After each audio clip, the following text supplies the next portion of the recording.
মৰমৰ ছাত্ৰ ছাত্ৰীসকল, welcome to our another episode. আজি আলোচনা কৰিম যোৱাকালি অনুষ্ঠিত হোৱা হায়াৰ ছেকেণ্ডেৰী ফাইনেল ইয়েৰৰ পলিটিকেল ছায়েন্সৰ কুৱেশ্যন পেপাৰখন। Part A contemporary world politics, সমসাময়িক বিশ্ব ৰাজনীতি এইটো গ্ৰুপৰ 1 নম্বৰ প্ৰশ্নসমূহৰ উত্তৰ আলোচনা কৰিম। এ, ভাৰতে অৰ্থনৈতিক সংস্কাৰ কোন চনত কৰিছিল? শুদ্ধ উত্তৰটো হ'ব 1991। বি, ইউৰোপীয় সংঘৰ সমূহীয়া মুদ্ৰাৰ নাম কি? শুদ্ধ উত্তৰটো হ'ব ইউৰো। চি, মানৱ নিৰাপত্তাৰ প্ৰতি যিকোনো নতুন ভাবুকি এটা লিখা। শুদ্ধ উত্তৰটো হ'ব সন্ত্ৰাসবাদ নাইবা বিশ্ব দৰিদ্ৰতা, যিকোনো এটা লিখিলেই হ'ব। ডি, চাৰ্কৰ সম্পূৰ্ণ ৰূপটো লিখা। শুদ্ধ উত্তৰটো হ'ব South Asian Association for Regional Cooperation. ই, বিশ্ব পৰিৱেশ দিৱস কোন তাৰিখে উদযাপন কৰা হয়? শুদ্ধ উত্তৰটো হ'ব 5 জুন তাৰিখে।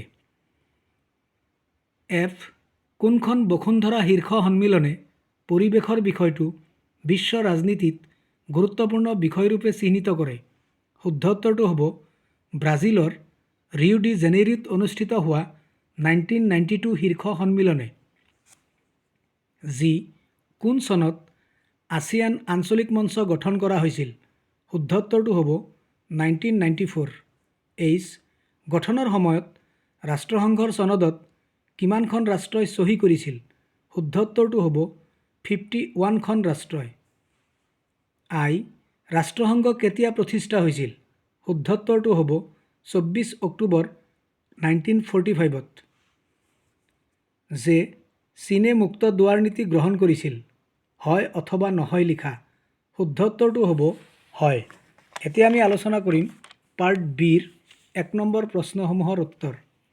এ, প্ৰথম পঞ্চবাৰ্ষিক পৰিকল্পনাৰ অন্তৰ্ভুক্ত এটা বৃহৎ পৰিকল্পনাৰ নাম লিখা।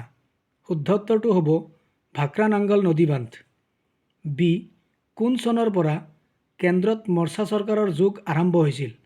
শুদ্ধ উত্তৰটো হ'ব 1989ৰ পৰা।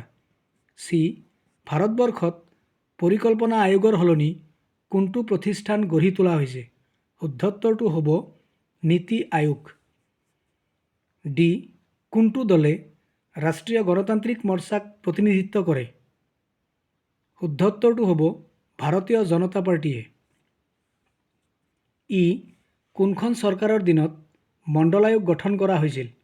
শুদ্ধ উত্তৰটো হ'ব জনতা দলৰ চৰকাৰৰ দিনত, যেতিয়া প্ৰধানমন্ত্ৰী মোৰাৰজী দেশাই আছিল তেতিয়া 1 জানুৱাৰী 1979ত মণ্ডল আয়োগ গঠন কৰা হৈছিল। এফ, কোন চনত নাগালেণ্ড ৰাজ্যৰ সৃষ্টি হৈছিল? শুদ্ধ উত্তৰটো হ'ব 1963। চিমলা চুক্তি স্বাক্ষৰিত হৈছিল ভাৰত আৰু দেশৰ মাজত, খালী ঠাই পূৰণ কৰা। শুদ্ধ উত্তৰটো হ'ব চিমলা চুক্তি স্বাক্ষৰিত হৈছিল ভাৰত আৰু পাকিস্তানৰ মাজত। এইচ, কোন চনত প্ৰথমবাৰৰ কাৰণে ভাৰতত আভ্যন্তৰীণ জৰুৰী অৱস্থা ঘোষণা কৰা হৈছিল? শুদ্ধ উত্তৰটো হ'ব 25 জুন 1975-ত। আই, কোন চনত ৰাজ্য পুনৰ্গঠন আয়োগ গঠন কৰা হৈছিল? শুদ্ধ উত্তৰটো হ'ব 1953। জে, 1966 চনত লাল বাহাদুৰ শাস্ত্ৰী আৰু জেনেৰেল আয়ুব খানৰ মাজত হোৱা চুক্তিখনৰ নাম লিখা। শুদ্ধ উত্তৰটো হ'ব তাছকেণ্ট চুক্তি। মৰমৰ ছাত্ৰ ছাত্ৰীসকল, নেক্সট ভিডিঅ'ত 2 নম্বৰ প্ৰশ্নসমূহৰ উত্তৰ আমি আলোচনা কৰিম। গতিকে যদি এই ভিডিঅ'টো চাই ভাল লাগিছে তেতিয়াহ'লে নিশ্চয় লাইক, শ্বেয়াৰ, কমেণ্ট কৰিবা আৰু নেক্সট পৰীক্ষাৰ কাৰণে বেষ্ট অফ লাক। বহুত বহুত ধন্যবাদ।